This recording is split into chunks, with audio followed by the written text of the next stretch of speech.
Vídeo de hoje do canal te conta o que há de verdade nas supostas negociações entre Corinthians e Gabigol. Conversei com o empresário do atleta.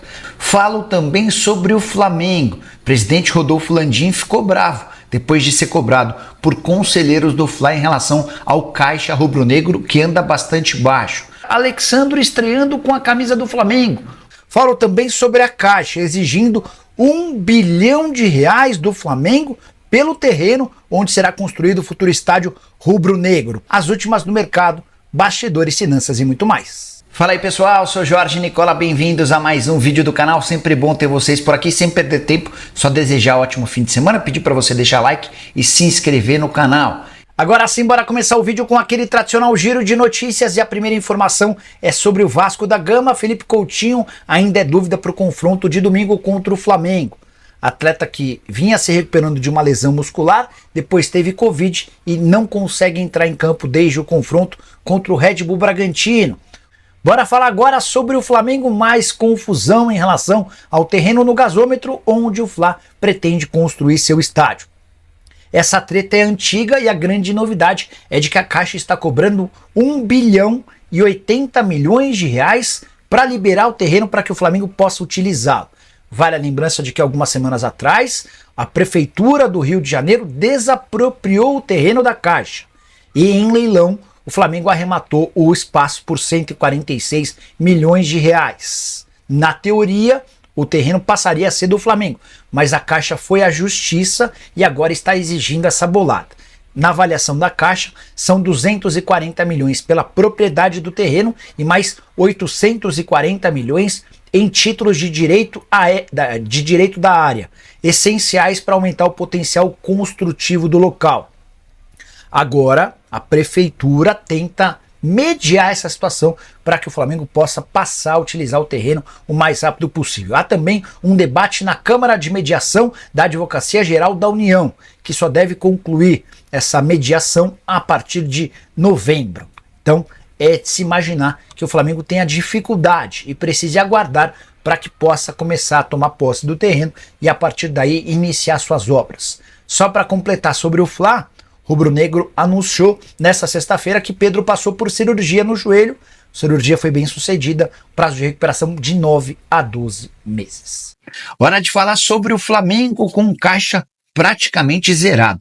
Estranha essa informação, certo? Pois bem, ela foi constatada na reunião de quinta-feira do Conselho Deliberativo e rendeu inclusive alguns arranca-rabos entre o presidente Rodolfo Landim e membros da oposição. Bora contar que no fim do primeiro semestre, o Flamengo tinha R$187 milhões em caixa. E agora, diante de alguns movimentos, constatou-se que o Flamengo vai terminar a temporada com pouco dinheiro em caixa. Próximo presidente, você sabe que o Landim deixa a gestão do clube em dezembro, o próximo, seu substituto, vai assumir o Flamengo com pouco dinheiro para movimentações imediatas. São alguns dos motivos que justificam essa reviravolta de R$187 milhões em caixa para um clube como o Flamengo praticamente sem dinheiro. Primeiro, a compra do terreno no gasômetro, R$146 milhões. Depois, algumas contratações na metade do ano. Gonzalo Plata e Alcaraz, por exemplo, custaram bastante dinheiro, mas não para por aí. Dos 187 milhões que existiam no caixa no fim do primeiro semestre, metade, ou cerca de R$120 milhões eram advindos do Maracanã, cuja sociedade com o Fluminense faz com que o Flamengo tenha de repassar metade. Então, se a gente está falando que 120 milhões são de uma sociedade em que o Fla tem só 50%, a gente pode extrair cerca de R$60 milhões dessa conta. Não para por aí. O Landim também foi muito criticado, porque dos 187 milhões, 56 milhões foram de adiantamento dos direitos de transmissão de TV do Campeonato Brasileiro de 2025. Os conselheiros, até gente da situação, entendia que o Landim não poderia antecipar receitas do próximo presidente. Só para piorar, o Flamengo registrou no primeiro semestre de 2024 um prejuízo de R$79 milhões. Landim assegurou que no segundo semestre, com a entrada de prêmios pelas participações no campeonato, isso vai ser revertido. Existe também a chance sempre de o Flamengo fazer alguma grande venda, mas, de acordo com o presidente Landim, a grande sacada está na venda de 1.000 cadeiras do futuro estádio rubro-negro. Landim tem certeza de que essas 1.000 cadeiras podem assegurar 150 milhões de reais no caixa rubro-negro. E você, o que pensa sobre toda essa celeuma e essa questão financeira envolvendo o Flamengo? Curioso que um time que fatura mais de 1 bilhão e 400 milhões de reais por temporada passe por apuros. Bora falar agora sobre Gabigol no Corinthians. Vários dos setoristas corintianos, todos muito bem informados, andaram dizendo nos últimos dias que Gabigol e Corinthians retomaram conversas e existe otimismo no Parque São Jorge de que ele pode ser contratado. O que eu fiz? Entrei em contato na noite dessa sexta-feira com o Júnior Pedroso, que é o representante do Gabigol, é o cara que cuida da carreira do atacante do Flamengo há bastante tempo. E fez uma série de questionamentos para o Júnior. O primeiro deles, se o Augusto Melo voltou a conversar com o Júnior Pedroso. Vale lembrar que em janeiro o Júnior chegou a precisar desmentir o Augusto de forma pública depois que o presidente do Corinthians admitiu que existiam negociações. O empresário do Gabigol afirmou que nunca havia iniciado tratativas com o presidente Augusto Melo. Criou-se uma rusga naquele episódio e eu perguntei para o Júnior nessa sexta se eles já voltaram a conversar. E o Júnior Pedroso disse que não, que desde então o Augusto saiu do front. Aí eu perguntei, tá bom, mas alguém do Corinthians te procurou em nome do Augusto ou em nome do clube para abrir tratativas? Até porque vocês sabem, o Gabigol tem contrato com o Flamengo só até 31 de dezembro e já pode assinar um pré-contrato. A resposta do Júnior Pedroso foi que nesse momento ninguém do Corinthians o procurou para tratar sobre o futuro do Gabigol. Nem o Fabinho Soldado, que é o diretor executivo de futebol, nem o Fred Luz, que é o CEO do clube, ou seja, de acordo com o empresário do Gabigol, nenhuma tratativa no momento entre o clube e representantes do jogador. Gabigol que tem sido alvo de muitas sondagens do Brasil e do exterior. Também de acordo com o Júnior Pedroso, tem time da Itália, da Inglaterra, da Turquia e da Espanha demonstrando interesse. Mas a tendência é que o Gabigol fique no futebol brasileiro. Resta saber onde é que ele vai jogar. A informação que eu tenho trazido para vocês há algum tempo é de que existe um acordo verbal fechado com o Palmeiras. Aguardemos cenas dos próximos capítulos. E só para completar, a Esportes da Sorte, que é patrocinadora do Corinthians, não ajudaria o Timão numa negociação com o Gabigol. Todos os 57 milhões de reais previstos em contrato já foram aportados no acordo com o Memphis Depay. Se o Corinthians mudar de ideia e iniciar tratativas com o Gabigol, vai precisar do dinheiro próprio para contratar. Beleza? Felipe Coutinho foi relacionado para o confronto contra o Flamengo, marcado para esse domingo, 18h30 no Maraca. Vamos ver se o Felipe Coutinho vai estar à disposição, pelo menos para jogar alguns minutos na etapa final. Bora falar agora sobre o outro lado do clássico. O Flamengo terá Alexandro estreando, lateral esquerdo recentemente contratado, depois de uma longa passagem pela Juventus, tem condições e deve ser titular no confronto contra o Cruz Maltino. É a primeira partida do Alexandro no futebol brasileiro depois de 13 anos.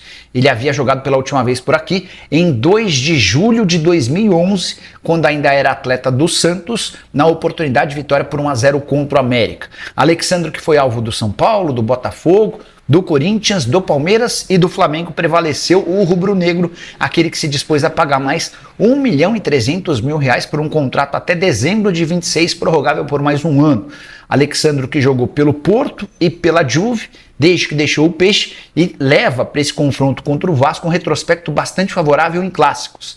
Ele levou superioridade, venceu mais do que perdeu, enquanto vestia a camisa do Porto contra o Sport e contra o Benfica, mesma situação pela Juventus, contra Inter, Milan e também Torino. Você tem palpite para Flamengo e Vasco, Vasco e Flamengo nesse domingo? Já uso o espaço para comentário para dizer quanto você pensa que vai ser o jogo. Combinado? Olha a música pro Vene Casagrande. Cadê? Teve gente ficando até tarde acordado, secando, mas não deu certo. Quem? Teve gente preparando o abadá, mas também não deu certo. Quem? Deu a lógica. Mengão na semifinal novamente pelo 4º ano seguido. Eu tô doida pra vocês jantarem juntos na final. Olha. Esse dia vai chegar, Vene Casagrande. Tomara, pô. Eu quero. Entre Vasco e Atlético Mineiro, eu prefiro o Vasco. Sem sombra de dúvida. Olha, gosto assim. Separa o corte. Antes tem que prezar pelo respeito ao Corinthians, que é um grande clube. Vive um momento terrível, mas tem que respeitar a camisa do Corinthians. O Flamengo não tá na final. Não, pés no chão, Ué, calma, quebrado. ontem no... Vocês vão começar a vazar o que eu falo por aí? Pô, vocês estão vazando. não. Isso tá vazando mais do que a escalação do Flamengo. Ontem você falou o seguinte: respeito muito o Corinthians. Vene Casagrande. Que A verdade é o seguinte, é essa? assim, deu a lógica, né? Ontem? Ontem deu a lógica. Claro, o Rogério Ceni tava no Maracanã. Ai, gente. Cadê? Que música A fase tá ruim, enfrenta o Rogério Chama o Ceni. Rogério Pra Ceni. quem não sabe, o Rogério Ceni como treinador contra o Flamengo são 14 jogos e 14 derrotas. Isso é um número absurdo. Eu posso dizer que o Rogério Ceni é mais freguês do Flamengo que o próprio Vasco, por exemplo. Ai, Vene, você tem o dom de irritar as pessoas. Sobe o hino do Flamengo. Cadê o hino do Mengão? já tem. É verdade! Vene. Olha Mas aí, como é ó. campeonato brasileiro, Então vem pra peruca. Quem ganhar põe a Quem perder põe a peruca. fechado. Tem que achar a peruca, inclusive, né? Que a gente acha. A nossa Perfeito. produção é 10, vai achar. Muito bem, olha aí, ó. Com uma bela festa no Maracanã, né? Mosaico bonito, hein, Vene Linda Casagrande? festa, Muito parabéns aos bonita a festa. torcedores. Passou pra semifinal o Flamengo, hein? Essa é a Copa do Brasil, minha gente. A reportagem é do Flavinique. Fala, Flavinho. Cadê as canjicas do Vene? Olha lá, ele tá sorrindo. Mandou o Vene. Mais de 65 mil torcedores fizeram uma recepção para inflamar os jogadores do Flamengo. Mas foi o Bahia do Everton Ribeiro que começou assustando nesse chute do Everaldo para fora. Logo depois, boa troca de passes e o Gerson bateu com força para a defesa do Marcos Felipe. Só no fim do primeiro tempo, o Flamengo voltou a ameaçar, com Bruno Henrique finalizando em cima do goleiro. Nós não fizemos projeção para o restante da competição, seu Pedro. A gente fortalece quem está e o campo vai falar. Precisando vencer, o Bahia deu mais espaço no segundo tempo e o Bruno Henrique arriscou de longe. No contra-ataque seguinte, o atacante rolou para o Arrascaeta colocar para dentro e aumentar a vantagem do Flamengo no confronto.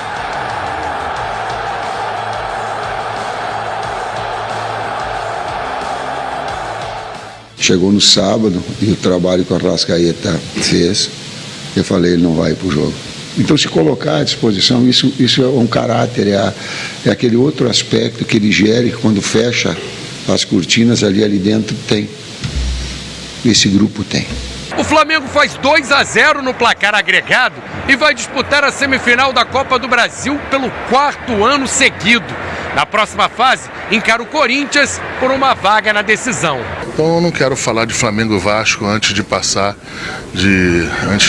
ter a oportunidade de poder passar contra o Corinthians. Eu não quero falar de Flamengo e Vasco, mas para mim ia ser especial porque eu era diretor de futebol do Flamengo em 2006, quando a gente foi campeão brasileiro, campeão da Copa do Brasil em cima do Vasco. Era uma outra nomenclatura, era um outro Flamengo, mas para mim ia ter um gosto especial disputar essa final de novo.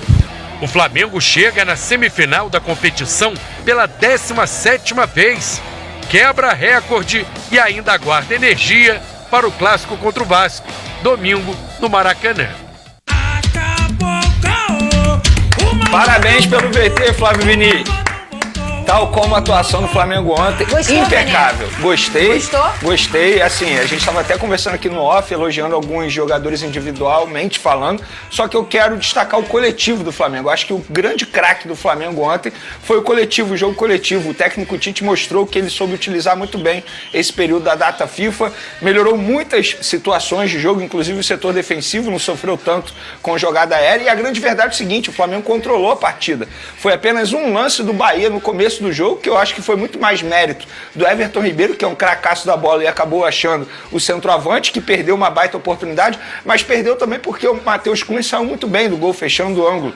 Inclusive, o Matheus Cunha nesse lance mostrou a segurança dele, embora eu tenha criticado a escolha do Tite para ser o goleiro da Copa, mas ele foi muito bem nos 2 jogos diante do Bahia, e o coletivo do Flamengo ontem para mim foi o grande destaque. Mas eu quero elogiar a partida do Everton Araújo, o garoto que entrou nessa situação, digamos, jogos nessa fria, mas deu conta do recado. Para mim, nenhuma surpresa. Eu sou um cara que eu gosto muito de acompanhar a categoria de base e eu sempre acompanhei o futebol do Everton Araújo e ele sempre mostrou ser esse jogador. Nos bastidores, vocês vão se recordar, quando ele fez aquele gol de cabeça diante do Atlético Paranaense, a gente elogiou aqui a postura dele fora das quatro linhas. No finalzinho do jogo, exatamente, né? É um cara que busca conhecimento após as atividades. Quando ele não entende o que a comissão técnica passou, ele procura os auxiliares, o próprio técnico Tite, para entender melhor o que ele precisa fazer dentro de campo. E é isso, é mais um garoto, cria das categorias de base, na verdade cria do Volta Redonda, que o Flamengo garimpou lá no Volta Redonda, chegou aqui no Sub-20 do Flamengo e ele está subindo de produção, que o Flamengo está se destacando agora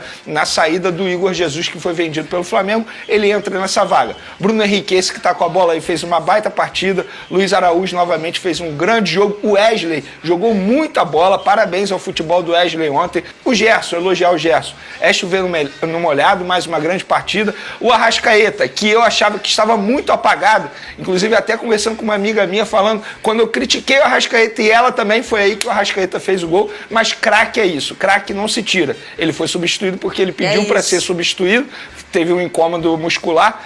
Elogiar também a partida do Fabrício Bruno. Eu falo para os torcedores do Flamengo. Os torcedores do Flamengo vão dar o devido valor ao Fabrício Bruno quando ele de fato sair do Flamengo. Porque é um jogador de pouca mídia e muito futebol. Jogou muita bola. E também, para finalizar, o Léo Ortiz. Que partidaça do Léo Ortiz e novamente como volante. Um jogador com a bola nos pés, você espera qualquer coisa boa. A verdade é essa.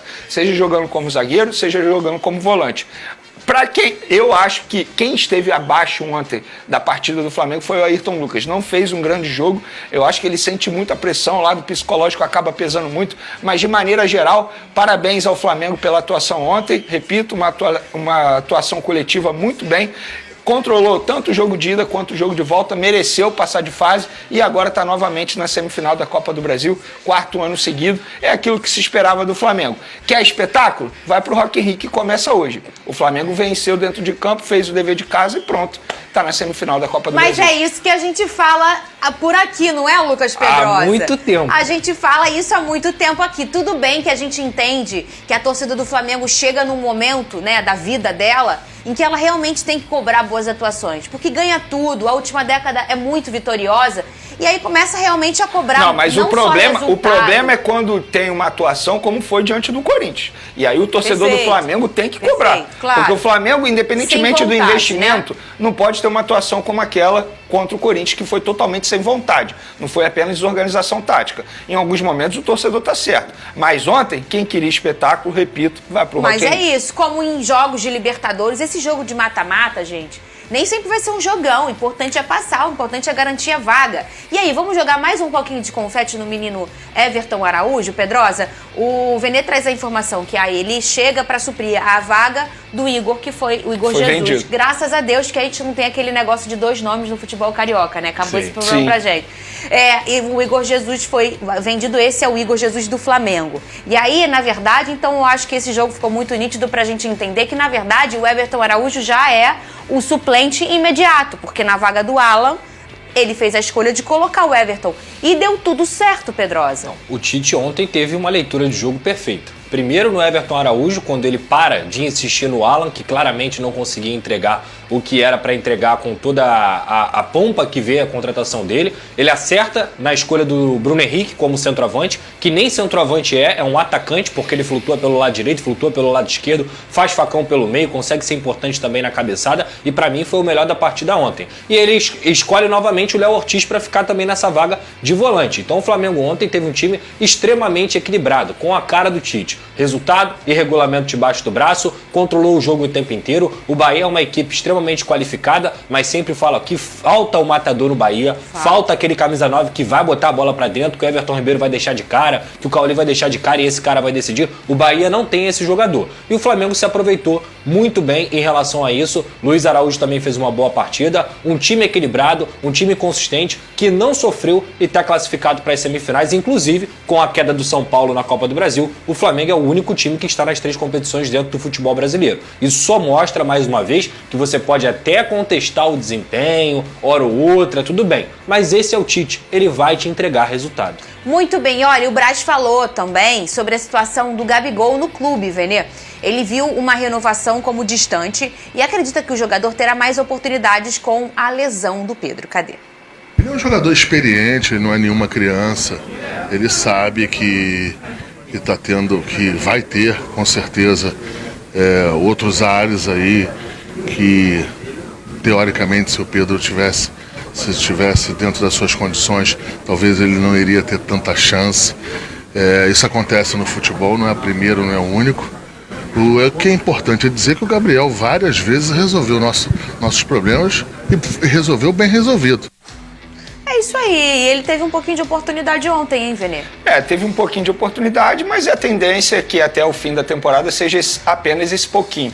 Quando o Tite opta ali pro Bruno Henrique, o que eu acho que fez de maneira extremamente correta, levando em consideração o momento ruim tecnicamente do Gabigol e também a parte física, porque estava voltando de lesão, o Tite fez a escolha certa e o Bruno Henrique mostrou isso dentro de campo, que se destacou. O Gabigol é aquilo, a gente está falando aqui do Gabigol já há muito tempo, você já usou até essa analogia, que para mim é uma analogia perfeita, é um casamento que já acabou, vivem no mesmo teto até resolver as questões burocráticas, porque é questão de tempo para o Gabigol se despedir, ele não aceitou a proposta do Flamengo de renovação de contrato, tudo bem, ele não tem a obrigação de aceitar, o Flamengo também não tem a obrigação de aumentar os valores, o que eu já acho que os valores foram muito bons, apesar do péssimo momento do Gabigol, o Flamengo mesmo assim ofereceu 50% de aumento para ele salarial, ele não aceitou e vida que segue. Eu acho que o Gabigol já se pagou. Aquilo que o Flamengo queria do Gabigol, o Gabigol já se pagou. E o Marcos Braz, assim, a gente pode fazer todas as críticas do mundo ao Marcos Braz, eu faço várias críticas, mas o Marcos Braz, justiça seja feita. Em 2019, era o único da diretoria do Flamengo que queria a contratação de Gabigol. Bateu de frente com muita gente nos bastidores, conseguiu a contratação e deu certo. A verdade é essa, a contratação do Gabigol deu certo. Só que, como tudo na vida, o ciclo chega ao fim. Na minha opinião, o ciclo do Gabigol com o Flamengo chegou ao fim, eu acho que as partes entendem isso. Ô, Pedrosa, domingão chegando. Tô cheio de corte do Vene. Não tá, não. Tá sim. Quero pegar o Vasco. Não, eu tô falando de Copa do Brasil, Tô doido pra isso. São competições diferentes. É o mesmo time. Não, porque o Saido é Flamengo contra o Vasco. Não parece. Quando o Flamengo entra em campo pelo Campeonato Brasileiro, não parece que é o Flamengo. Olha, 6h30 da tarde, Clássico dos Milhões no Maracanã. É Flamengo e Vasco. É Flamengo e Vasco. A gente fala o Flamengo primeiro porque o Flamengo é o mandante desse jogo. Mas é meio a meio, hein? 50-50, assim foi no primeiro jogo também, no Maracanã, que era Vasco e Flamengo. Eles escolheram em metade do estádio ser para um, metade do estádio ser para o outro. Lembrando que a prática, geralmente, no Rio de Janeiro, nos jogos, né, do Campeonato Brasileiro, 90% para o mandante, 10% para o visitante, dependendo da carga máxima do estádio. Ô, Pedrosa, como é que tá a preparação das duas equipes? Mas antes de tudo, vamos falar do negócio de ingresso? Sim. Porque o torcedor do Vasco, o vascaíno, ele estava com uma certa dificuldade de comprar o ingresso. Sim. Lembrando, como eu disse, o Flamengo é o mandante, então quem opera toda a questão de venda de ingresso é o Flamengo. E a torcida do Vasco estava reclamando pela dificuldade de comprar esse ingresso. O que está acontecendo, Pedrosa? Vamos lá, Fernanda. Uma informação exclusiva que a gente apurou. Nessa manhã, desde as 10 horas da manhã, o torcedor do Vasco tem enfrentado muitas dificuldades com o sistema do Flamengo, principalmente com a questão do reconhecimento facial, que já está implantado no Maracanã. E aí o sócio torcedor do Vasco poderia comprar e conseguir entrar com a parte facial. Mas muita gente ficou sem ingresso nessa manhã, reclamações. E, obviamente, eu fui apurar essa situação. O Vasco entrou em contato com o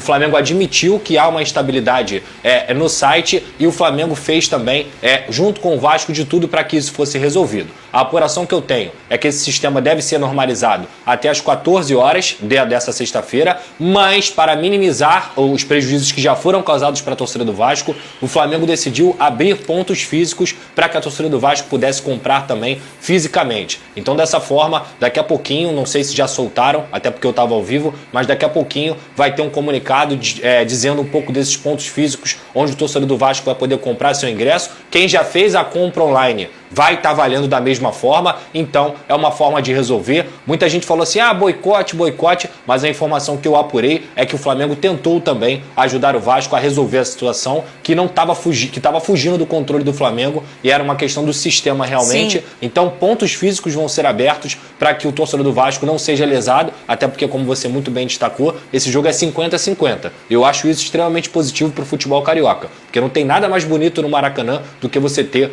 um canto da torcida de um lado, canto da torcida do outro. Isso é a essência do futebol carioca. Então, para o torcedor vascaíno, pontos físicos serão abertos. Em breve, os comunicados estarão aí nas redes do Flamengo e também no Vasco da Gama. Muito bem aí, sempre informando o Lucas Pedrosa.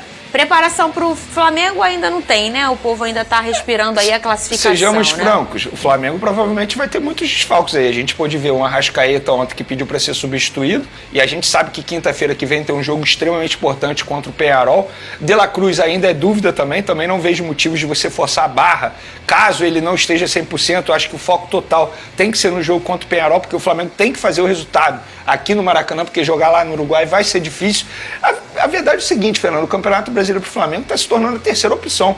Eu não duvido nada o Tite botar uma equipe extremamente mesclada. Tudo bem, vai ter o Pulgar e o Varela, que foram reservas ontem, inclusive. O Varela acabou entrando ali porque foi, na verdade, obrigado, foi para o sacrifício, porque o Ayrton Lucas precisou ser substituído. Então eu acredito numa equipe extremamente mesclada. Mas, mesmo sendo um time mesclado, a gente está falando de um clássico, o Flamengo tem que entrar com vontade de vencer. Não pode entrar com uma postura que teve contra o Corinthians, que tem sido uma postura muito normal no Campeonato Brasileiro. O Flamengo não pode se dar o luxo de botar o Campeonato Brasileiro como terceira opção na temporada. E o lado do Vasco da Gama, Lucas Pedrosa? O Vasco não vai ter o João Vitor, né? O João Vitor está suspenso, na última partida tomou um cartão e aí o Vasco perdeu esse jogador que é muito importante. Ao mesmo tempo, eu tenho certeza que o Vasco vai com a força máxima. O Coutinho volta? Então, essa é Na minha vez ele volta? Na minha vez ele volta? Na tua vez o Cristo faz assim, ó. Coutinho, calma. Olha o Cristo aqui, ó. Força, Coutinho. Olha essa parte física, Coutinho. Uma informação legal sobre o Coutinho, a Inê, que é a esposa dele, até postou um Felipe Coutinho. Ele comprou uma máquina de mais de 150 mil reais para poder fazer recuperação durante a noite. Uma máquina que faz recuperação muscular, consegue também ajudar na recuperação de lesões e tudo mais. E o Coutinho tem dormido nessa máquina, quase que como super-herói, assim. Gente, é o Cristiano Ronaldo? É, tipo isso. Para justamente ele voltar o mais rápido possível. E ele se incomoda muito com essa situação de não estar ajudando o Vasco. Então, olha, Vini. Olha aquela máquina lá, Vene, que ele tá dormindo, o homem tá dormindo na máquina. Na minha vez o cara volta. Eu não duvido, não. Sai um monte de tempo. A produção pode buscar aí até. Abre o Instagram da esposa do Coutinho, que dá pra mostrar no telão aí essa máquina. Na minha vez o cara vai querer fazer baile. Não é a Inê. É uma máquina, se eu não me engano, é hiperbárica. É isso mesmo. Agora, por outro lado... É só 150 mil. Gente, eu não tenho esse dinheiro não, tá? E nem tenho essa máquina. Mais de 150 mil. Mas eu acho que é um pouquinho mais. Essa máquina e ele tirou do bolso dele, tá? Eu quero palpite. Porra, o cara tá com dinheiro. Tu não viu que ele comprou metade de blusas, não? Parcelou? Foi à vista. Ô, Vene, tá em Nárnia, Vene? Tá em Nárnia? Sabe quanto custa o rodízio japonês pra você? É a máquina hiperbárica. O homem é só uma das 10 maiores transferências da história do fazendo conta aqui, ó, dia 3, ai meu Deus, tem que pagar aí, que o cara comprou na máquina. Por outro lado, brincadeiras à parte, o Flamengo vai ter à disposição o Alexandre e o Gonzalo Plata, né? Os dois reforços aí que estão inscritos. Inclusive o Alexandre pode ser titular, né? Porque o Ayrton Lucas, se eu não me engano, ele está suspenso e não tem outro jogador para essa posição. O Alcaraz, expulso contra o Corinthians, não pode entrar em campo. Que bom. Oh, que bom, porque ele fez uma fumaça quando ele entrou lá em Itaquera. Você viu, Pedrosa? Eu falei, e qual os jogadores que esses homens compram, né? Ele já entrou, quase que ele fez gol. Meu Deus do céu. Ô, Vene, quanto que vai ser esse jogo aí? O quê? Flamengo e Vasco? É, ele mesmo. 1-1. Pô, eu ia falar 1-1, tá? Vai, Pedrosa. Se eu não confiar no Vasco agora, eu não confio nunca mais, né? Não, e quem vai confiar? Exatamente. Tem que ser você. Vai, pode falar, Pedrosa. No off eu te falo quanto é que vai ser. Aqui é 1-1. Vene.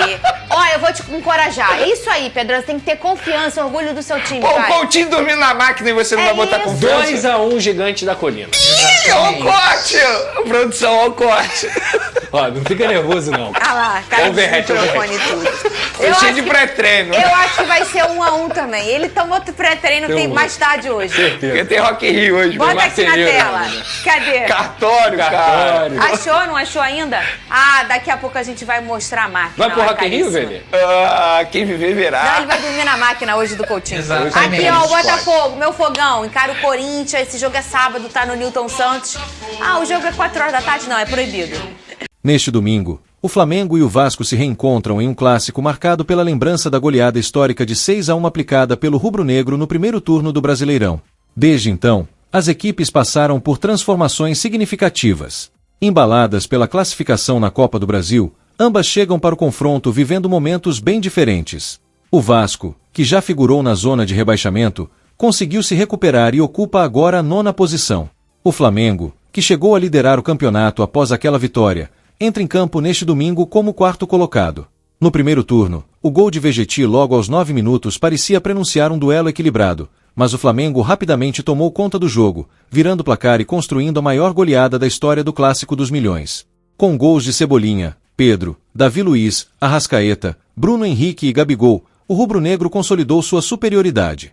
Agora, as expectativas estão voltadas para o que mudou desde aquele confronto e como as duas equipes se reinventaram. Para o Flamengo, um dos maiores desafios será jogar sem Pedro, que sofreu uma grave lesão durante um treino com a seleção brasileira e ficará fora dos gramados por pelo menos 8 meses. Pedro, que já havia marcado 30 gols na temporada, será uma ausência significativa, e Tite precisará encontrar uma nova forma de organizar o ataque sem seu principal artilheiro. Além disso, o Flamengo contratou 4 reforços na última janela de transferências, mas apenas 2 estarão disponíveis para o Clássico: Alex Sandro e Gonzalo Plata. Alcaraz e Michael, que também chegaram recentemente, não jogarão. As lesões continuam sendo um ponto de atenção para o Flamengo. Desde a goleada, 3 titulares, Cebolinha, Vina e Pedro, não poderão mais atuar nesta temporada. De La Cruz também será desfalque, pois ainda se recupera de uma lesão na coxa. Essas ausências forçam Tite a ajustar o time constantemente. A provável escalação para o Clássico será diferente daquela que atuou no 6-1. Rossi, Wesley, Fabrício Bruno, Léo Pereira e Alex Sandro, Eric Pulgar, Léo Ortiz, Gerson e Arrascaeta, Bruno Henrique e Luiz Araújo. No lado do Vasco, o time chega mais confiante após uma recuperação no campeonato. A equipe, que flertou com o rebaixamento, agora se encontra em uma posição mais confortável e quer apagar a má impressão deixada pelo jogo do primeiro turno.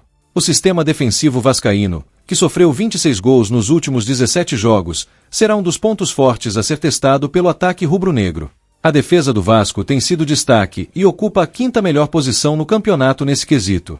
O Flamengo, por outro lado, enfrenta um momento de oscilação. Nos últimos 5 jogos, o time comandado por Tite conquistou apenas uma vitória, sofreu 3 derrotas e empatou uma vez. Essa fase coloca pressão sobre o treinador, que, apesar das boas campanhas nas Copas, ainda precisa manter o time competitivo no Brasileirão. Desde o início da Copa América, Tite tem conseguido manter uma base no elenco, apesar das constantes lesões. A defesa formada por Fabrício Bruno e Léo Pereira é uma das poucas constantes no time, enquanto Léo Ortiz vem se destacando como volante improvisado. Por fim, a expectativa para o Clássico é alta, e o resultado pode ser um indicativo importante para o futuro das duas equipes no Brasileirão. O Flamengo, em busca de reencontrar o caminho das vitórias, precisa superar as ausências e mostrar que, mesmo sem Pedro, pode ser competitivo. O Vasco, por sua vez, quer continuar sua recuperação e provar que a derrota por 6-1 foi um ponto fora da curva.